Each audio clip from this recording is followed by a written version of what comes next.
Hey everybody, welcome to this week's video. Sorry we've taken a couple weeks off, but we've got some real cool information to give you about the last couple weeks of racing. This past Friday night, it was actually my turn, and I guess technically it's Daddy's car, but it's got the 4 on it. But anyway, we've got a car together that we've been running at Ace, and we actually ran it at, Jason ran it at Caraway a couple weeks ago. It's got a Ford crate motor in it, so for people that are familiar with modifieds, it's kind of like the SK or the Ace type modifieds. But this past Friday night at Ace, it was my turn again. They had a 130 lapper. A lot of times they run twins, but this week they have 130 lapper. We changed a couple things on the car. It seems that a lot of the guys down there are running like a built Chevrolet motor, which is with steel heads, which is pretty much like a late model stock motor, and this motor is a Ford crate motor. So there's a little bit of rule differences there to trying to get the crate motor competitive, I guess you could say, with the built motors. But the last time down there, we probably had the best car and ended up not winning the race. And it's kind of funny because I won the race Friday night, but this time we probably didn't have the best car. So you know, that's how racing goes sometimes. When things go your way, you know, you win the race. When things don't go your way, I don't care how good you are, how fast you are. If it's not your night, it's not your night. But we went to Ace on Friday. In practice, the car was decent. It wasn't really, it wasn't really where I needed it to be. We made some adjustments in the second practice. We made some adjustments for qualifying. We made some more adjustments for the race. And in the race, when the race started, qualified third. And it was the 88, the 10, and then me.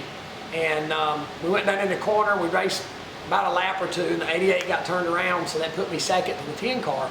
I pulled out to they do the cone like Bowman Gray does, and I pulled to the outside on the cone, and we ran a lap or two side by side with the 10. He raced me really hard, but really clean. We had it was actually pretty much, it was a pretty good time. We had some good hard racing there, side by side on several different restarts. But it seemed like the car was way too free at the beginning of the race, and it seemed like the longer I ran, the better it got. And I think about the 4th double file restart, I was finally able to clear the 10 on the outside, and was able to go on and win the race. First time I've won a race in the number 4 car since 2004. So that brings back some old memories for me. You know, back when I first started, when Daddy started driving for Philip, he was number 1, and I was number 4. And of course, anybody knows 4 is our family number. My grandpa was 4, my dad was 4, I was 4, now Jason's 4. So it was pretty cool for me to be able to win in the number 4 car. So that was Friday night. Saturday night, actually Saturday morning, we went over to Bowman Gray to practice. Roy Trantham tells me all the time, you can never be good enough. So he constantly pounds that into my mind. And this year especially, it's really showing up that I've said this a couple weeks ago, I think, I've never seen the track change as much as it is this year. And so you constantly are having to make changes to your car to keep up with the track conditions. You know, here we are, you know, almost at the end of July. The track is hot, it's greasy, and you know, it is changing from week to week. So once again, we went over on Saturday morning. I hate going over on Saturday morning because it's hot. You don't get with just a little bit of practice. Like I said, the track is greasy. But we went over Saturday morning. We had 2 solid practices where we were able to make some changes and felt like we had the car pretty close. And I know you've also heard me say that Saturday morning practice compared to Saturday afternoon and Saturday night, it changes from those times, but what it allows you to do is to get closer. So when you can go over and get halfway dialed in on Saturday morning, when you come back Saturday afternoon, you're making minor adjustments instead of coming back and waiting a whole week from Saturday to Saturday and coming back on Saturday afternoon. If the track is a lot different, then you find yourself chasing it and trying to make major changes. So we were able to get more fine-tuned. I thought the car was pretty good. In the first practice, we made some adjustments, and I thought we got it even better for the second practice. And I think that showed up when we qualified. I was on the pole It was a 3-7, I think. Lee Jeffries was on the outside pole. Green flag dropped, and me and Lee basically checked out. Lee had a really good car this week. Our car was a little bit off in the race. The changes that we made prior to that, we hit it really good for qualifying, but I think we needed some adjustments for the race. So we missed it just a little bit, and I never really got a chance to relax, to back her down, you know, to kind of find a groove. I basically just had to sling elbows and go as fast as I could for 25 laps, because every time I looked in the mirror, all I could see was a white roof where Lee was, you know, right up on me. But we were able to win and I was able to get my 56th career win, our 6th of the season. Man, I've been blessed to be able to be in the situation that I'm in. God has blessed me with the ability to drive a race car, and you know, I'm glad that I'm able to do that. I think that God's put me in this situation, and you know, I think that everything happens for a reason. Let me say that everything happens for a reason, and I know that God has got me where He's got me, whether it be, you know, no matter if you're getting a wreck or if you're in victory lane. I think that it happens for a reason, but praise God that we're able to do what we do, and for me to be able to win my 6th race of the year and get out and know, you know, I guess it gives me peace to know that I can get out and praise God and thank Him for what He's given me. But my 56th win of the year put me in sole position of 4th in the all-time win list at Bowman Gray. So, you know, that's pretty cool. When I was a kid, if you'd have told me that I was going to win 56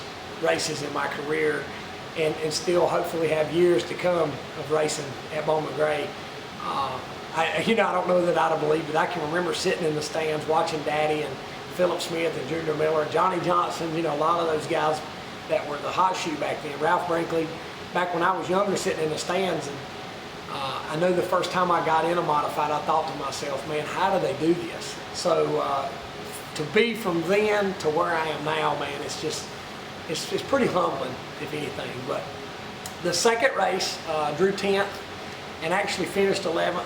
I don't want to sound ungrateful, but we did finish 11th, and I broke my string of top 10 finishes. I haven't had a finish out of the top 10 at the stadium all year this year, and finished 11th. So that was a little bit disappointing, but you know, if you can get through that first race and win the race, and you finish 11th in the second race, and you don't have anything tore up, you know, how can you be disappointed?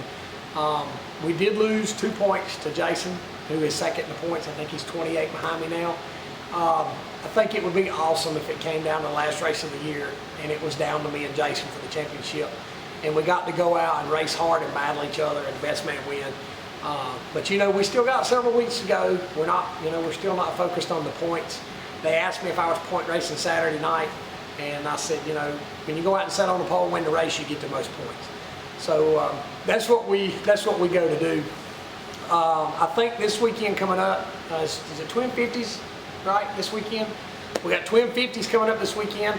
They're basically just like Twin 25s, except they put the cone out and 50 laps instead of 25 laps. Give you a little bit more time to work traffic and, you know, maneuver through the field if you need to. Twin 50s are probably one of the most exciting weekends that we have. So come out this weekend. It should be a good weekend. It should be some really good racing. The sportsman races have been exciting, to say the least. You know, I'm not going to voice my opinion on who I pull for or who I don't pull for. I just love to be entertained by the sportsman races. I will tell you this. I said several weeks ago that I really wanted to drive a sportsman car at Bowman Gray Stadium. I'm not going to tell you any more than that, other than I'd keep my eyes peeled for that to happen. I'll give you some more details about that later. But anyway, come out and see us. Thanks for coming out this week. Saw some fans from out of town that said it was their first time at the Madhouse. Said they had a great time. You know, if you're not entertained, I tell people all this all the time. When you come to Bowman Gray Stadium, even if the racing is not great, I promise you will be entertained. I know that I've been going over there since I was, you know, I'm 37 years old. I've been going over there probably since, well, I guess I don't know how far back I can remember, but I'm sure I was going over there just as early as Mama could carry me in the place. But I don't know that since I can remember that I've ever seen a weekend that I wasn't entertained. So if I've been going there that long and I know I'm entertained, I can't imagine people that come for the first time. So first time, second time, or millionth time, come out and see us this weekend. Twin 50s, see you this weekend.